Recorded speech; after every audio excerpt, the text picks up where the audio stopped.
April 11th, 1970, it was a sunny 76-degree Saturday at the Kennedy Space Center in Florida. Sitting on Launch Pad 39A, a Saturn V rocket. At the very top of it, the crew of Apollo 13. At 14:13 that day, they blasted from that launch pad. Their mission? Our third manned moon landing. Now, for a lot of you in here, that probably doesn't mean a whole lot because we don't talk about the Apollo program very much anymore. It was a long, long time ago. But if you were around during the years 1967 to 1972, it was an amazing time. See, early in the decade, a young president had cast a vision to the nation. Let us put a man on the moon by the end of the decade. And while he never lived to see that happen, the United States of America made that happen in 1969. Now, we kind of forget about it also because by that time we had been on the moon twice. It's kind of like the Space Shuttle program, if you remember. The Space Shuttle program was a really big deal for a while. And then after a while, it became very routine. So believe it or not, back in that day, going to the moon became kind of routine. So people kind of checked out until something happened. See, Apollo 13 stands out amongst the 12 Apollo missions as a successful failure. The nation was riveted for the better part of a week as they had a major problem. In fact, you can see the whole story in the Ron Howard movie, Apollo 13. It's interesting. You have to remember, if you don't, let me clue you in. I was 7 at the time. Back then, you got 3 TV channels. Hard to believe.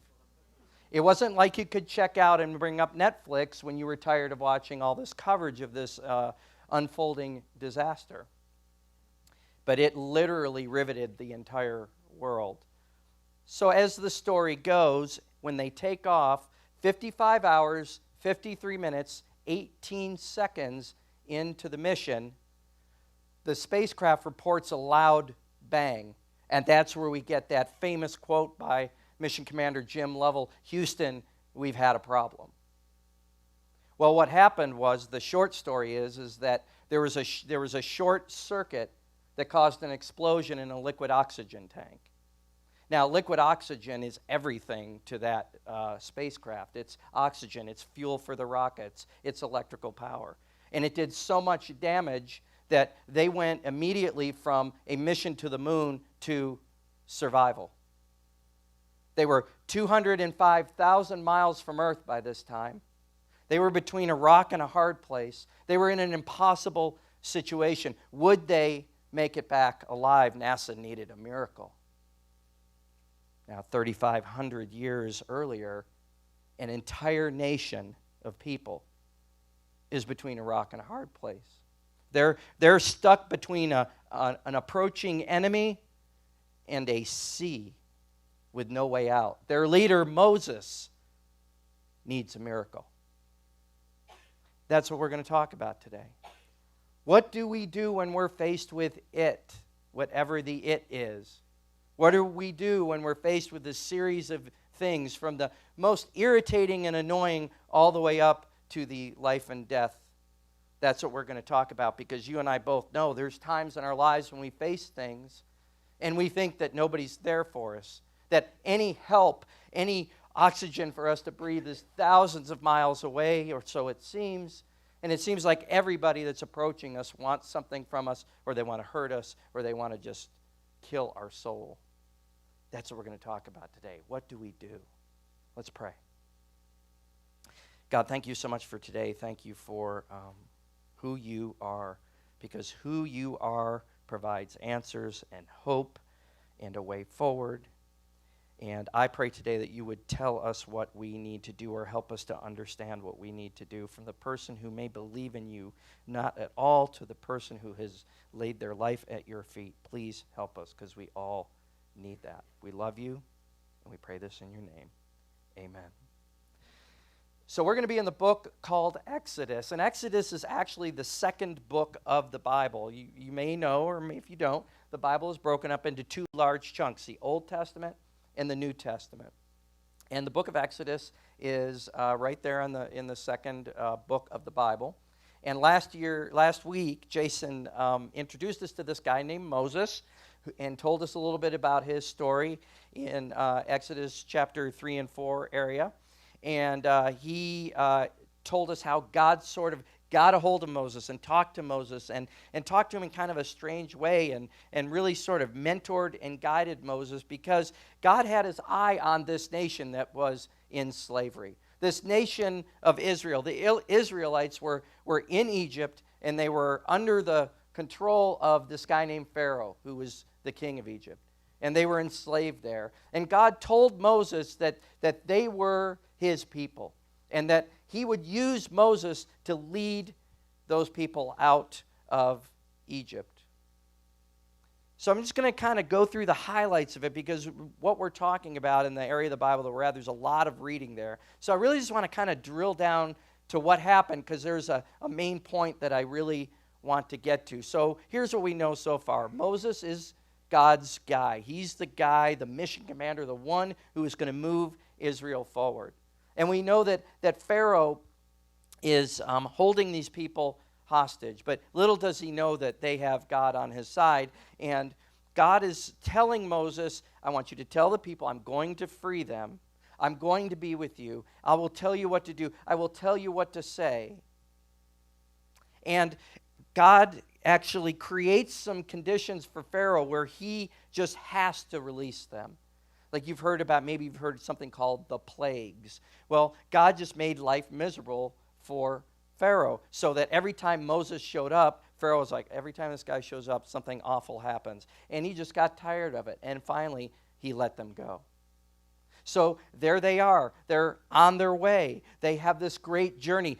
God has this plan for them. Moses, take them to this place. I will use your leadership. It will be an amazing journey, and I will give you a wonderful place to go. So God leads them, providing them safety, providing them a way forward. We pick up the story in Exodus chapter 13, verses 17 through 22. And if you don't have an easy-to-read version of the Bible of your own, we want you to have one. We have them out in the lobby at the Get Connected table, and they're free to you. And after service, if you want one, just go and get one. And there are so many great digital versions of the Bible. One that we use in particular is at the App Store. You can look for YouVersion.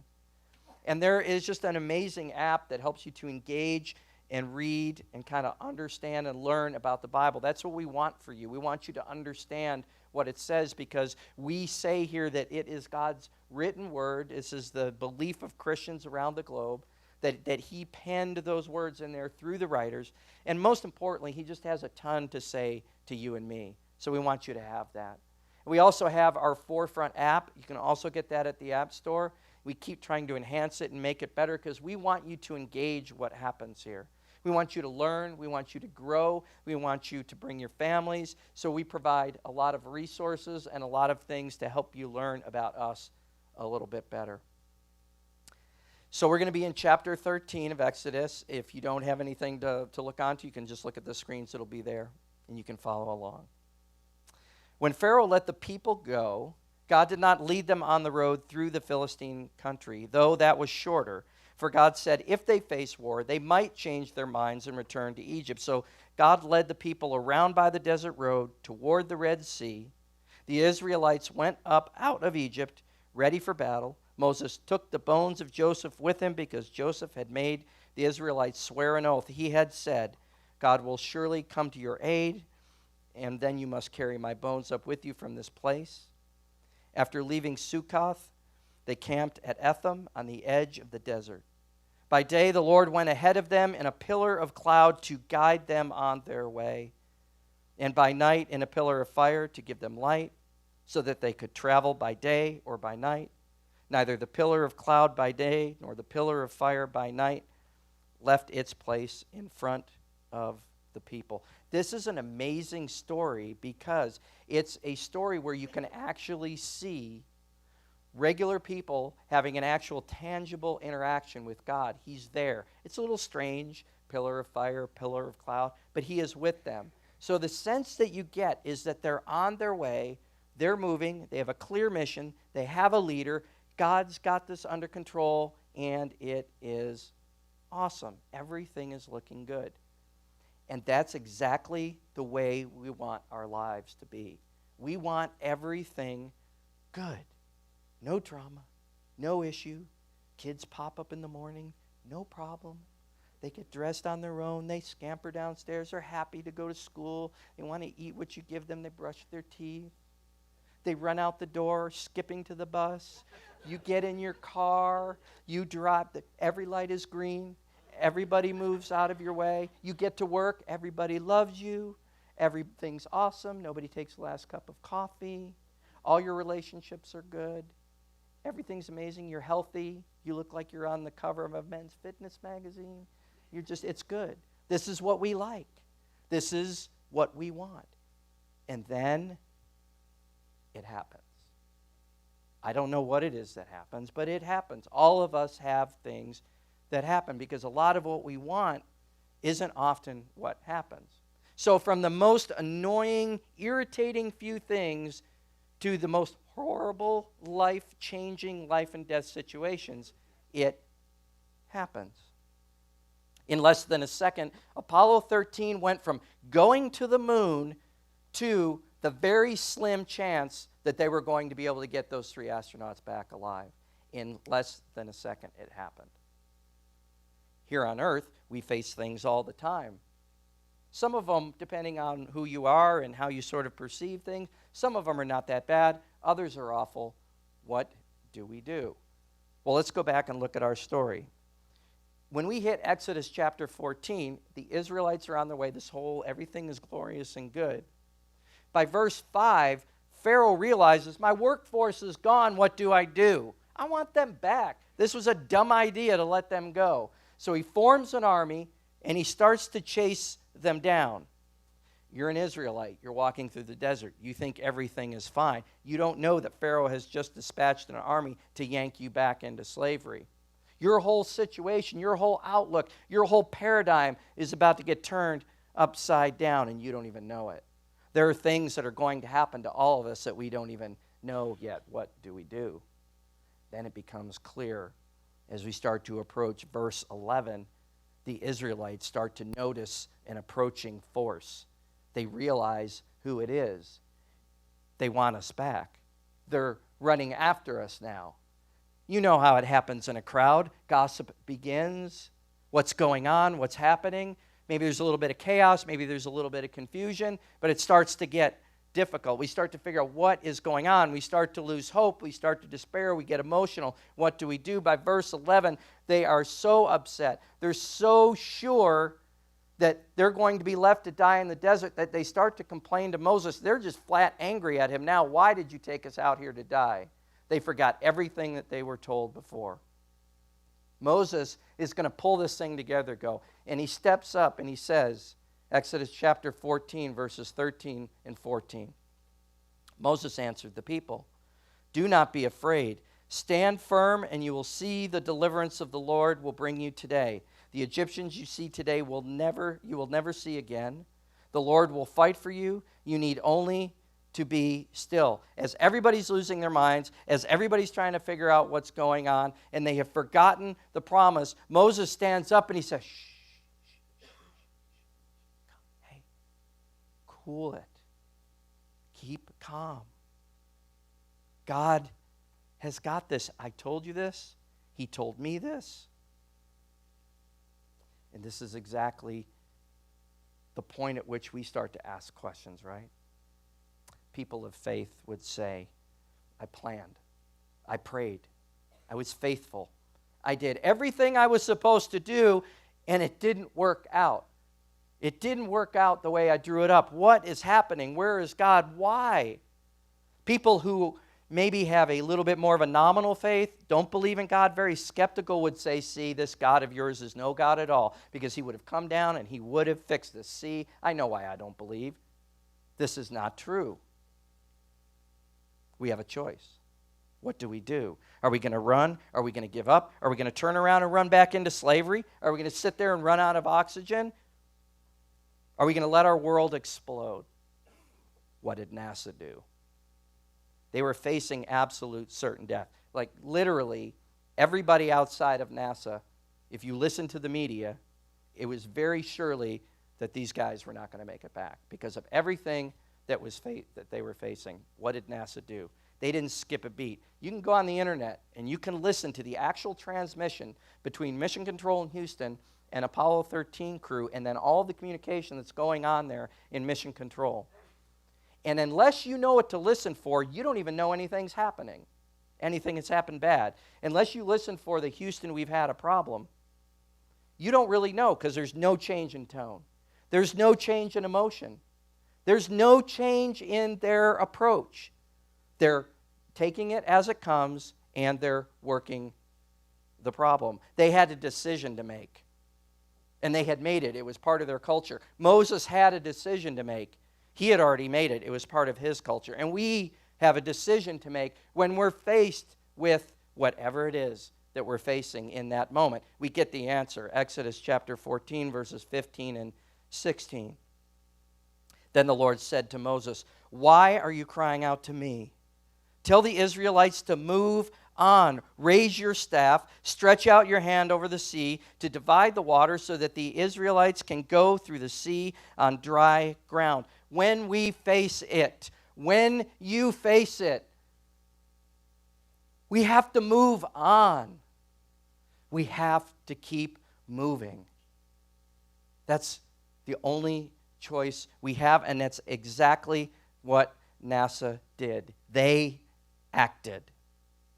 The mission director there in Houston is a gentleman by the name of Dean Kranz, and he is described this way. As the astronauts lost oxygen and electrical power for reasons that had yet to be identified, Kranz's voice cut through with a simple command: "Okay now, let's everybody keep cool, let's solve the problem, but let's not make it any worse by guessing." It was a transition situation for them. Okay, we were going to the moon, we're not going to the moon. We have to save these guys' lives. We are going to move from this point forward, and we are going to tackle whatever it is we have to tackle to make this happen. Moses is standing there and trying to calm the Israelites down, and God is saying, move them on. It's sort of like you run in the room when your kids are in a, like you have more than one kid, and they're in this explosion of whatever, and you walk in, and what do? You don't stand there and kind of you're like, whoa, what is going on? What's all the drama? That's kind of the way God kind of enters this. He said, what's up? I already told you. I already promised you. Move on. Pick yourselves up and go. That's exactly what we need to do. When we're at a dead end, when we feel like we can't do anything, we've got to remember the promise. We've got to remember to trust. And I know this is very hard if maybe your faith isn't there yet, or your God is a little bit just sort of something that you're not sure of. But we have this story that tells us that He can be trusted. I think the biggest thing that we face when we get into this kind of situation isn't always what to do, but I think it's how we approach what it is we have to do. Like we want to just take control and maybe we need to just look at how we approach how we're going to do it, how we behave, how we speak, how we respond, how we act. There's a great scene in the movie where it shows their problem-solving skills. Check this out. Gene, we have a situation brewing with the carbon dioxide. We had a CO2 filter problem on the lunar module, 5 filters on the limb. which were meant for 2 guys for a day and a half. So I told the doc, You're already up to 8 on the gauges. Anything over 15 and you get impaired judgment, blackouts, the beginnings of brain asphyxia. What about the scrubbers on the command module? They take square cartridges. The ones on the limb are round. Tell me this isn't a government operation. It just isn't a contingency we've remotely looked at. Those CO2 levels are going to be getting toxic. Well, I suggest you gentlemen invent a way to put a square peg in a round hole. Rapidly. Okay, people, listen up. People upstairs handed us this one, and we gotta come through. We gotta find a way to make this fit into the hole for this. You using nothing but that. Let's get it organized. Okay, let's build a filter. Better get some coffee going. Couple things you don't see. You don't see panic. You don't see people stepping back on, forget it, they're doomed. No. What do you see them do? They act on what they knew. They acted. They did something. They used their experience, their expertise, their background. They trusted in what they needed to do, and they acted. Let me ask you something. What is your square peg, round hole dilemma? What is that thing or those things that keep coming up that you go, I just can't. I don't know what to do. I'm not going to do anything. I'm not going to talk to him. I'm not going to talk to her. I'm just going to change my job. What is it for you? The misnomer is sometimes that you can never put a square peg in a round hole. I think we have to rethink that sometimes. I think sometimes we need to have a little bit more imagination. Sometimes we need to rest on something. What is it you're resting on? Are you resting on all your talent and your good looks, or are you going to rest it on something that's truly eternal and truly trustworthy? That's really the question. Sometimes we have to trust what we cannot see. No doubt the Israelites were in a very difficult situation. Anytime you get a large group of people, nobody's ever going to be 100% in. And yes, it wasn't looking good, but God had already said, I got this. Trust me. You can. Let me ask you a question. Let's just assume this story is true. Let's just go crazy here and pretend we all believe that this happened, okay? Let's assume that God created all of these conditions and that he actually talked to Moses in the form of a bush, and he raised him up, and he mentored him, and he guided him, and he said, go talk to all these people and let them know I'm going to release them. Then let's just assume that God made all of these plagues that consumed Pharaoh, and he finally kicked them out and let them go, and God said, I got you all the way. I'll part the Red Sea. Don't you worry, you're fine. Why would he do all of that stuff and then just leave them hanging? He wouldn't. Advance the history 1,500 years. There's a baby born. Very famous. His name is Jesus. His dad, God, puts him here on earth. He raises him. He's a perfect human being. He teaches us. He says he came for us. He's sacrificed. He's killed. He's hung on a cross. And the message is that that's for you, and that's for me, and that's for everybody. That we have life with him in heaven for all eternity if we follow him? Tell me, why, if that is true, why would God go through all of that trouble, sacrifice his son to die for you, and then leave you in your dismay and your vulnerability? He wouldn't. And he didn't.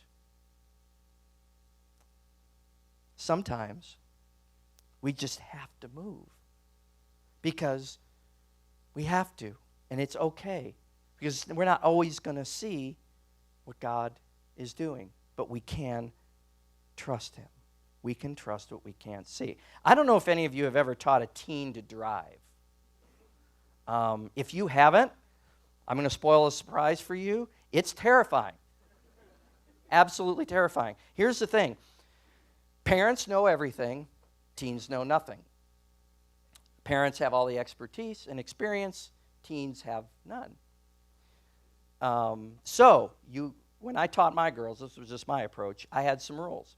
I say go, you go. I say break, you break.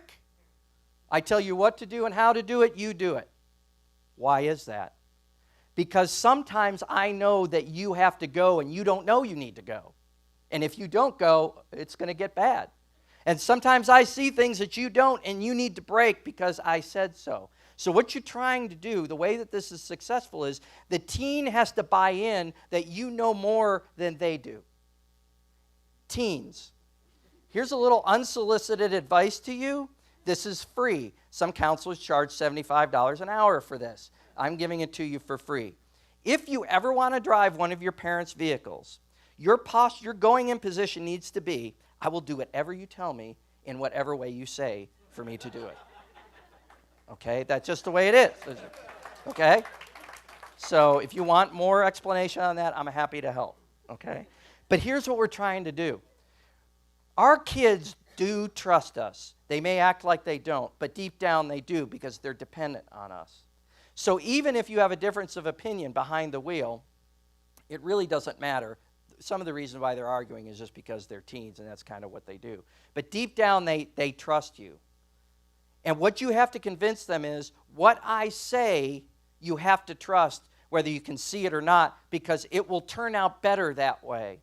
You will become a better driver. You will be safer if you listen to what I have to say and you trust what I have to say and you trust what I tell you to do, even if you can't see what it is I'm telling you. That's exactly what God is telling us. This is why God is very hard for some people, because we have to buy in to the fact that maybe He knows more than we do.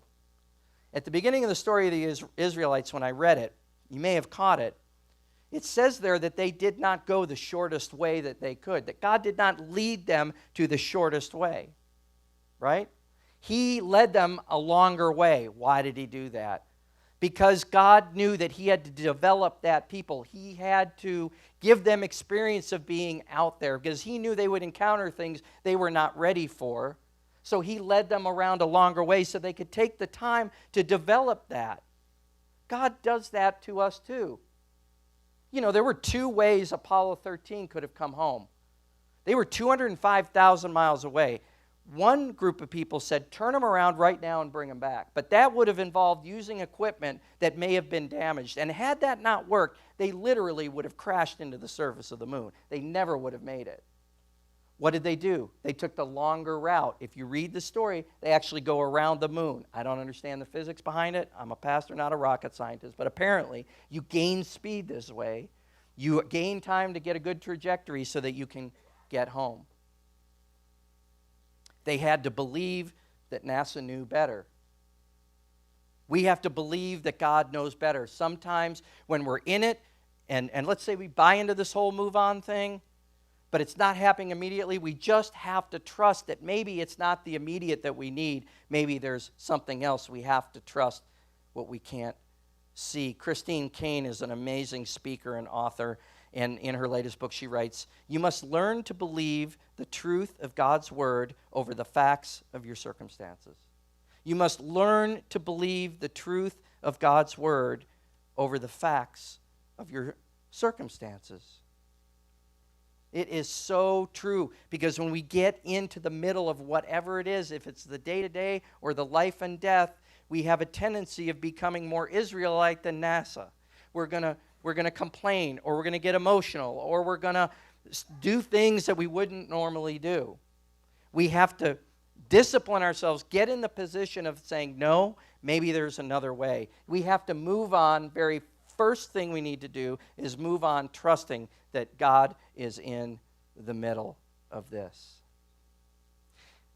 A rocket the size of that Apollo 13 thing is on this gigantic launch pad. I don't know if you've ever been to Kennedy or ever taken a look at this, the engineering behind it, but it is robust. And that's so that it can absorb the forces of that thing breaking gravity. And we have got to look at God as that kind of foundation, that no matter what happens, I'm going to stand firmly in this belief that if He is who He says He is, He's got something figured out here that I don't. And that's what I'm going to launch from. That's what I need to move from. And when you begin to do that, you know what you start to do? You start to move in confidence. We keep moving in confidence. Look at the way those guys solved that problem. They didn't sit around and try and figure out, what's the engineering principle? It was already ingrained in them. They knew what they could do. They knew how things worked. You have skills, gifts, and talents that you guys have no idea. I have things sometimes. We have potential to solve problems and do things, but sometimes we're so used to falling back in our old ways and just sort of taking control ourselves that we never really achieve what's possible. Or in a given situation, there may be a square peg, round hole situation that we're missing because we're too busy trying to react to things that we shouldn't even be trying to because they're out of our control. When really there's things in front of us that are clear, that we know, that we can step forward in because we're standing on that foundation of trust. We need to act in confidence. We're capable. We can do this. But we have to do it. We have to move on, and we have to keep on moving without distractions. I've said this before. You know what we don't need? We don't need a fan club. We need people to tell us what we need to hear. Now, I do believe, I'm an encourager. I think we need to encourage people. But if the first thing we do is to surround ourselves with people who want to hear us commiserate about our situation and not do anything, I'm not sure that's always helpful. Don't hear me wrong. I think good support, we all need good support. But we also need to listen to people that are telling us the truth. I get the most irritated when my wife tells me something that is true about me that I don't like. Now, I don't know anybody who's going to sign up for that. Yes, please tell me everything that I'm not, that I'm irritating you with. But when that happens, I feel it because it's true. If we're into things that are not good or we're behaving away, we have people just come on applauding that doesn't help us. We need to get rid of the distractions. We need to know who we need to listen to. But this goes back to the foundation that we're standing on. We need to move with trust. We need to move with confidence. We need to move without distraction. We need to change our narrative, maybe. What's your story going to be when you're faced with it? What is going to be your approach to the problem? It's very interesting at the end of the movie. There's a scene where a high-ranking NASA official is in the room. The spacecraft is approaching the atmosphere to break through and to land.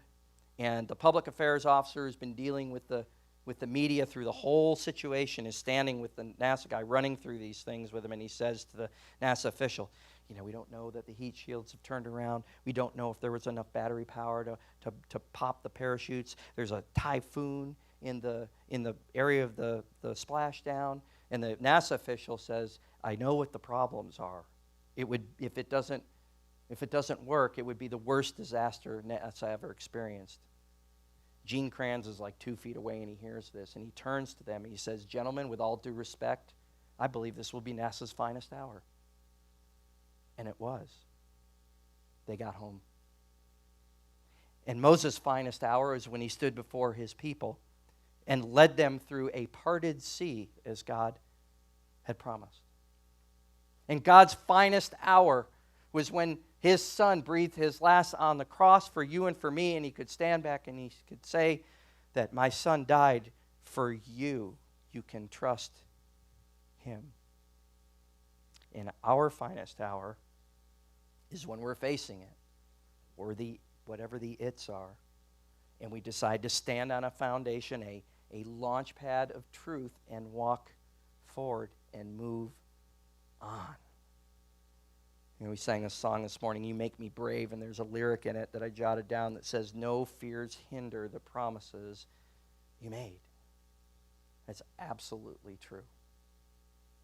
Absolutely true.